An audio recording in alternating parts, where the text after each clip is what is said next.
After 10 days without an on-camera statement about the nationwide college riots, President Biden finally decided to address the chaos that had some Jewish students afraid to show up for class. Here's what he said.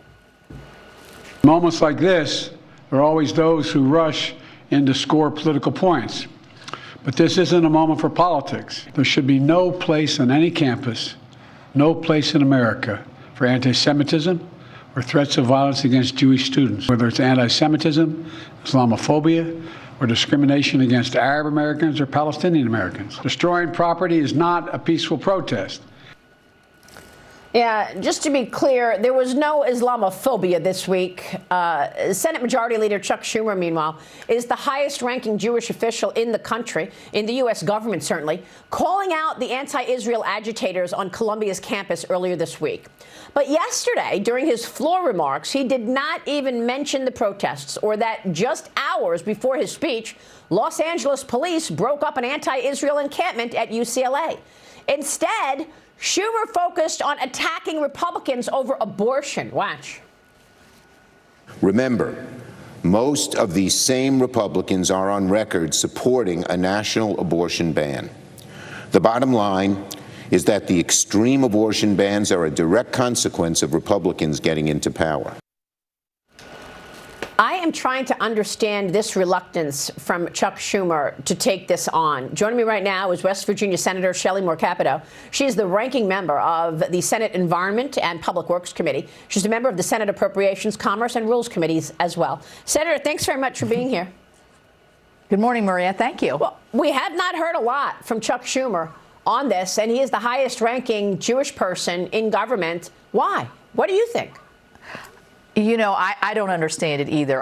Let's flash back to several weeks ago where Chuck Schumer got on the floor of the Senate and said Netanyahu, is not conducting his country's war the way that he should. He called for all kinds of different techniques and tactics that Israel should be doing or should not be doing. And, I think that was very misplaced. And then yesterday, in the midst of all of this, as we see the destruction around our campuses, the anti-Semitism, the slogans that are being shouted, and it's just very discouraging that the focus would not be on what's happening on our college campuses. You know what? It's politics. It's all politics all day for Chuck Schumer. That's horrible. That is so horrible to hear that it's all politics all the time with Chuck Schumer. And it's the same thing with Joe Biden. Let's face it, Senator, okay? He is afraid of not getting the pro-Palestinian vote in places like Minnesota and Michigan. What else should we believe is the reason that he took so long to actually say anything about all of this anti-Semitism raging in the country? Shouldn't he have been out on day one denouncing this? Absolutely. The president should have been there day one. Where has he been? When the rabbi at Columbia University says to the Jewish students, you better stay off campus, you're not safe. They have faculty there that, as safety concerns, you see how it escalated into such a destructive protest, and yet silence, crickets from the president. What was he doing? Was he deciding whose side he's on or how he's going to phrase it? No, this should never be acceptable on any campus, or anywhere in this country. Anti-Semitism should be extinguished in this country, and it has to come from the president, and he's had a very weak response. Yes, absolutely. I want to get your take on the Education Secretary. You got a chance to question Education Secretary Miguel Cardona this week about the department's response to anti-Semitism on Columbia's campus. I want to watch this for a minute. Watch this. Do you have people at Columbia right now on the scene to see what's going on there? Do you have staff there to watch? I do not have staff at Does the Civil Rights Office have somebody up there? I do not have staff at the Columbia University. And I should share with you that we do have an open investigation at Columbia University. Right. Senator, tell us more about that. What a great question on your part. Well, Title VI of the Civil Rights Act says that you can't discriminate in this way that's occurring all across college campuses.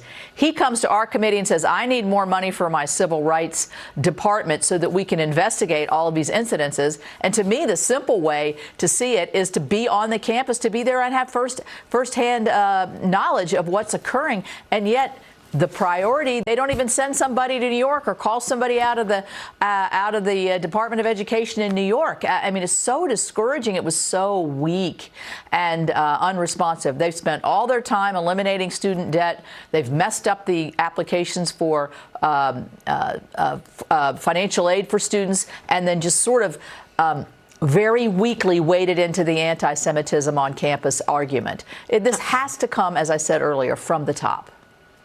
Of course. Yeah, I mean, the tone is set from the top. Then you've got the White House Press Secretary Karine Jean-Pierre discussing this potential plan to bring Palestinian refugees into America. She says they are taking the vetting very, very seriously. But if he were to take the Gazans now into America, doesn't that suggest that he's answering these anti-Israel protesters and giving them what they want? A group of more than 30 Republican senators sent a letter to the Biden administration demanding that they end their plans to bring in Gazan refugees and instead focus on securing the release of U.S. hostages held by Hamas. Senator, tell me more about this. Right. Well, let's look at the situation. We have American hostages being held in Gaza right now. And that situation has been going on for months now. And we don't know how many of them are still alive. We don't know even, where they are or anything. So those are American citizens. President Biden left Afghan interpreters who helped us for years, endangered their lives. He left them in Afghanistan.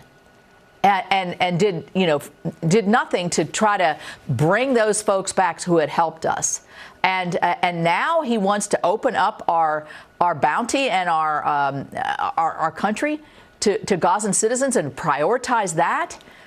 It's political. It's all political, and it just is so aggravating to me. It's unfair, but it sends the wrong signals around the world. Or who are we willing to stand up against? Are we willing to stand up against terrorists that use sex as a weapon of war? I mean, it's just, I think, misplaced. And honestly, you say to yourself, are they serious about this? I mean, how could you absolutely think that that's going to please the American public and that that's the fair way to do this? Especially on top of all of the rhetoric we've heard against Israel, right? It's not just Chuck Schumer on the floor saying we want new elections, you want Benjamin Netanyahu out, he doesn't serve the Israeli people anymore. Then you got President Biden coming out and saying, oh, yes, Chuck Schumer gave a great speech.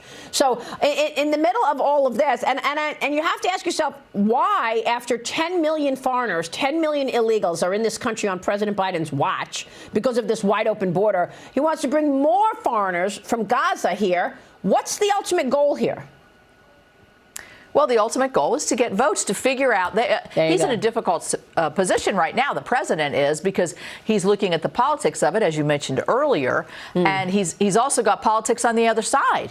And so, he's trying to figure out a way to weave through this. And to me, it just shows weakness. He should stand behind eliminating anti-Semitism with not these weak statements of throwing everybody else in when he's talking about it. It just, to me, sends a signal that he's trying to, I'm going to please you, and then now I'm going to try to please you because it's an election year and I need your vote. Yeah, and it's all moral equivalency with Israelis and Hamas terrorists. Senator, real quick on the climate change agenda, given your role on that committee, President Biden's new EPA regulations would force the closure of U.S. coal-fired plants, prohibit new gas-fired plants across the country. I know you're leading the GOP's effort to overturn this. You say this is illegal. Yes. It is illegal. Again, it's an example of the administration over-regulating over what Congress has explicitly legislated to. This will lead to the closure of all the coal plants here in my state in a short period of time, which throws a lot of people out of job. It raises electricity rates, but it also endangers the grid. He's on the one hand, here we go again, on the one hand saying you're all going to drive an electric car, we're going to have an AI society, which is a huge energy consumer. And on the other hand, we're going to get rid of all the baseload fuel providers like natural gas and coal. Where are we going to get the energy for this? He's endangering, I think, our future. And also, we're not going to be able to help our allies when they have issues with energy. So we're going to fight this. We're going to overturn it. We're going to have bipartisan support.